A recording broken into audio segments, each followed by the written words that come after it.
के सीनियर सहाफ़ी जनाब सलीम बुखारी साहब ने भी ज्वाइन किया, उन्हें भी शामिल गुफ्तगू कर लेते हैं।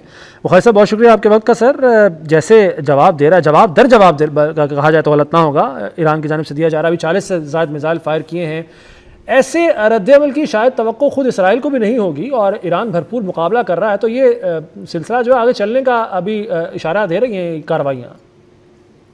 पहली बात तो यह है कि ब्रिगेडियर वकार हसन साहब ने जो कुछ कहा मैं उसके बिल्कुल तायद करता हूँ। उनकी असेसमेंट जो है तो मेरे ख्याल से बिल्कुल दुरुस्त है कि अब इसकी डायमेंशन लड़ाई की जो है ये चेंज होने जा रही है and probably most probably in favour of Iran, क्योंकि ईरान की सस्टेन करने की कैपेसिटी इसराइल से बहुत ज्यादा है।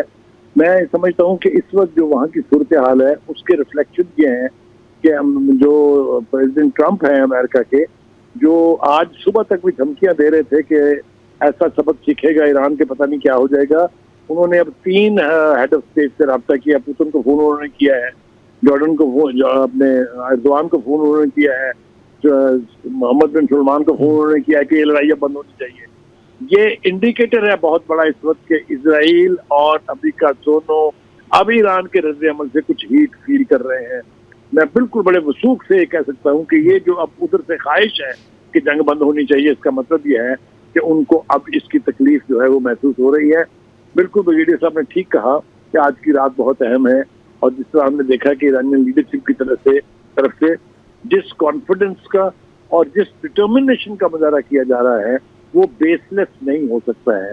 मेरे ख्याल से ईरान में कैपेसिटी है कि वो ज्यादा लंबी और तवील जंग जो है उसको सस्टेन कर सकता है, जबकि आबादी के एतबार से देखें या आप उसकी जियो पॉलिटिकल जो लोकेशन है और जो उसकी पूरी उसकी टेरिटरी है उसके एतबार से देखें तो इसराइल एक तवील जंग का मुतहम्मल नहीं हो सकता है।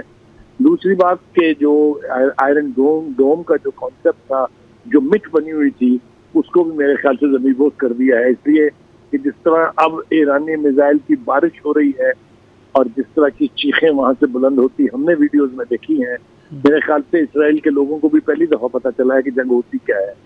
उन्होंने पहले तो इसराइल ने गजा का की बर्बादी करके, तहस नहस करके, इसी तरह लेबनान के साथ करके उनका ख्याल ये था कि बस यहाँ से बैठ के बटन दबाने की देर होती है और जंग खत्म हो जाती है। ईरान के मामले में ऐसा नहीं है। मैंने पहले भी कहा था, मैं फिर कहता हूँ, Iran is not an easy prey at all.